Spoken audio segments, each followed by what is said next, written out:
Doris with all the books, and I am here with my Victober TBR. I have been so excited about Victober for over a month now. I started having Victober thoughts in August, which those that have known me for, longer than my 2 years on BookTube will know that fall is not my thing. Not that fall's not nice, but it just reminds me that winter's coming and I hate winter. But I find that BookTube gives me a whole new perspective on fall and winter because Victober is so much fun. It's hosted by Katie from Books and Things, who is the originator of Victober, which is reading Victober Victorian reads during October, in case you're new to BookTube. Yeah, so Katie and Ange from Beyond the Pages, Kate Howe, and Lucy the Reader. And I am just so grateful to these women for their enthusiasm for Victorian literature and Victober and the BookTube community. It's just such a fun month. Really, it is. I encourage you all to jump right in and join up. If it's just adding one Victorian read to your month or a whole stack. Anyway, let's just jump right into these challenges because I do have quite a stack here. And I was actually nervous about this stack because, spoiler alert, there's 10 books here and a lot of them are chunky. But then I remembered, how could I even forget, that we are fast approaching fall break. I have 2 weeks off, too, in the middle of October. So I think I can do this. I do. Anyway, the first one is courtesy of Adam at Memento Mori. Yes, you heard that right. In a Glass Darkly by Sheridan Le Fanu. Gorgeous cover, right? Yeah, so this is the Memento Mori Book to Film Club pick for October. And it is a Victorian read. So we're reading this short story collection, and I'm assuming it's a bit gothic. And then the movie adaptation will be Vampire, and that is the first, I think that's the main challenge for Victober. So thanks, Adam, for that idea. Looking forward to that one. And then the group read for Victober is Wives and Daughters by Elizabeth Gaskell, which I have already read. So I will not be reading this again, but I am reading another Gaskell, which will be my third, Mary Barton. And Mary Barton is each of the four hosts has a challenge, and Mary Barton fits Kate Howe's challenge, which is a proper noun. A lot of Victorian literature has proper nouns in the title, so this one does not, but Mary Barton obviously does. And that is a buddy read for me. It's basically the Mary Stuart crew and a few extras, one of which is Adam from Memento Mori. So that should be super duper fun times, definitely. So the next challenge is written under a pseudonym or anonymously, and that is from Lucy the Reader. And I am going with Wuthering Heights by Emily Bronte. How embarrassing. If I was more of a Victorian connoisseur, that would come more easily to me, but we're not all there today.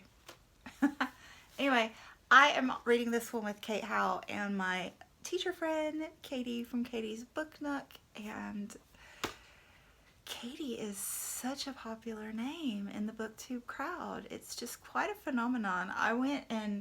I'm rambling today, I'm so sorry, but I checked through my subscription feed and there are at least 10 Kate/Katie's.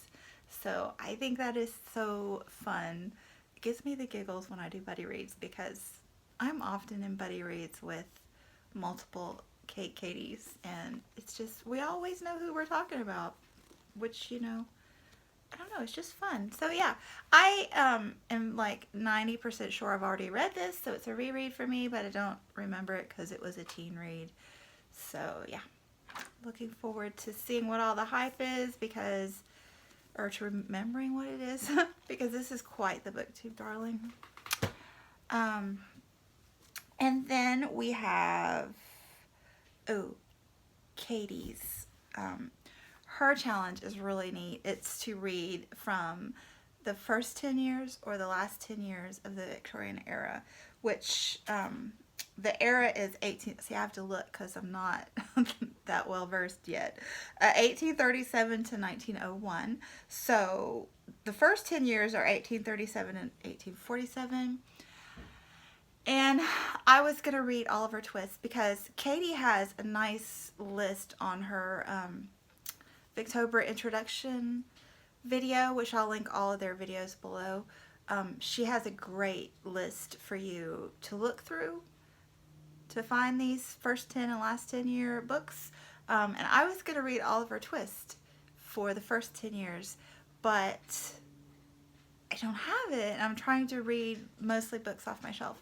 So I looked through the rest of my TBR and realized that Wuthering Heights is written in 1847. So I'm good there. But I still wanted to read a Dickens because in addition to the main challenges, well, let's see. Ange's challenge is to read the host's favorite book. So you can read any of the 4 hosts' favorite, not book, but author. So Katie's favorite author is Dickens. So I wanted to read a Dickens. So I had A Tale of Two Cities and what's the other one? It wasn't Oliver Twist. That was the problem. Great Expectations, which I've also read both of these, but teen years. I don't even think I ever read the whole thing here. I think it was an excerpt in my high school Basil Reader. So yeah, I'm going to go with A Tale of Two Cities for that one, which was written in 1859, not too far off from the first 10 years. And then the last 10 years, I'm going with Oscar Wilde. I'm not reading this entire behemoth. This is a compilation of all of his works. And last Victober, I read in pink the picture of Dorian Gray, which is excellent, and The Importance of Being Earnest, which was also excellent, and just a brilliant contrast between those two. This year I am reading these 3 in orange, which are more plays: Lady Windermere's Fan, A Woman of No Importance, and An Ideal Husband. And then I want to read like once a week from here, so there are a lot of poems and essays, so I think I will read some poems and essays to round out my month. But yeah, I'm hoping to, over the years, get all these colored in, and I think it'll be fun to use a different color each year. I don't know, nerd alert, nerd alert. So that's Katie's challenge. And then Ange's challenge, like I said, was a host's favorite author. So I've got Kate Howe's was Mary Gaskell, and that would be Mary Barton that I already showed you. Lucy's was Charlotte Bronte, which I'm cheating and doing Emily Bronte. But she did say the Bronte sisters were her favorite. She was forced to choose an individual one. So I think I'm okay with that cheat. And Katie's was Dickens, as I said. And then Ange's favorite author is Thomas Hardy. Yeah, I couldn't remember his last name. I shouldn't tell you all these things. Was it Hardy or Harding? Harding is a really famous Christian university here in the States. So that name is, I think he's a president too. God, I'm showing my ignorance right now. I don't care, obviously. Far from the Madding Crowd by Thomas Hardy. So yeah, I bought this because there are bees on the cover. I kid you not. I'm just going all out today. Anyway, yeah, I read this in my late 20s, so I do remember this one, and I didn't like it. But I'm hoping that I've matured since then, and that, you know, I will find more that I like in here. We'll see. I've heard a lot of people say they love his nature writing, so I'm going to give him another whirl. But yeah, I collect books with bees on the cover, so there you go. And then the read-along, like I said, was Wives and Daughters, which I'm not doing, but I've got several other read-alongs that I am doing.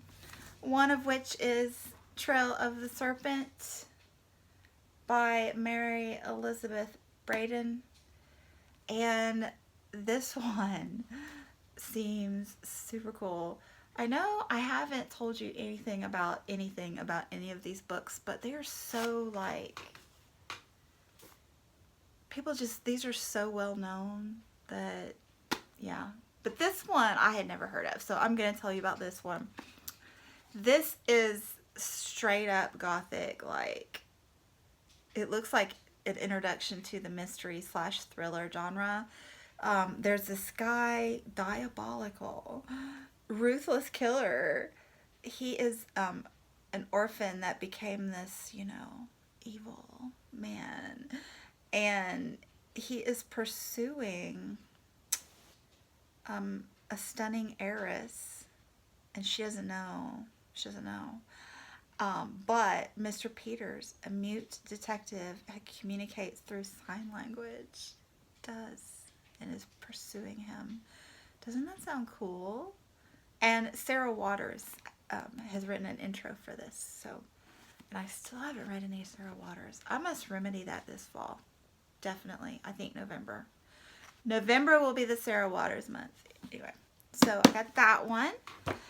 And then I added my own little challenge. So I am reading a couple of nonfiction books to get ready for Nonfiction November, hosted by Olive from A Book Olive fame.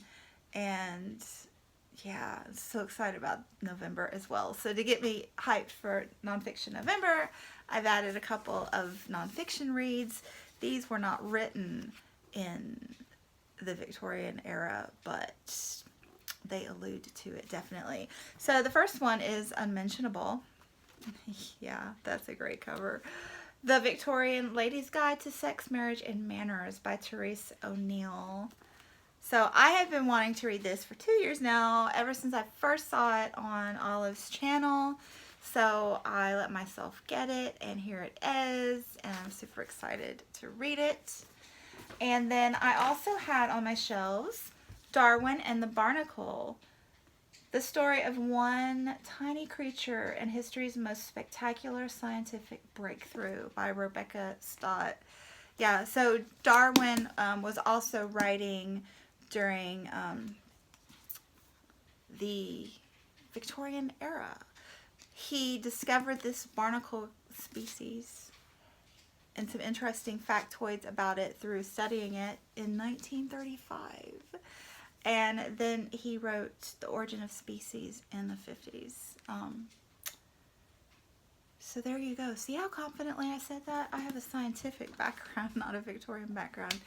Anyway, that is my Victober TBR. Super excited about it. And nerd alert, I have a little stat sheet to get me through the month. I'm writing down all my TBRs right here. And I got little check boxes for what I'm supposed to read every day. And yeah. I would not do this. I don't do this every month because that would be so tiring. And, you know, but for some reason it's super fun sometimes, especially for Victober. So I'm excited to check off my little boxes. And I'm excited to read all my books, and I'm excited to see everybody's videos. I think there'll be some extra vlogging this month. I know I am planning on doing some vlogging. I'll be doing some Florida vlogging, and yeah, so I hope you are excited for Victober as well, or maybe you'll consider participating now that I've shared my excitement with you. Anyway, I need to make some more videos now. So thanks for watching, and I will be back soon. Bye.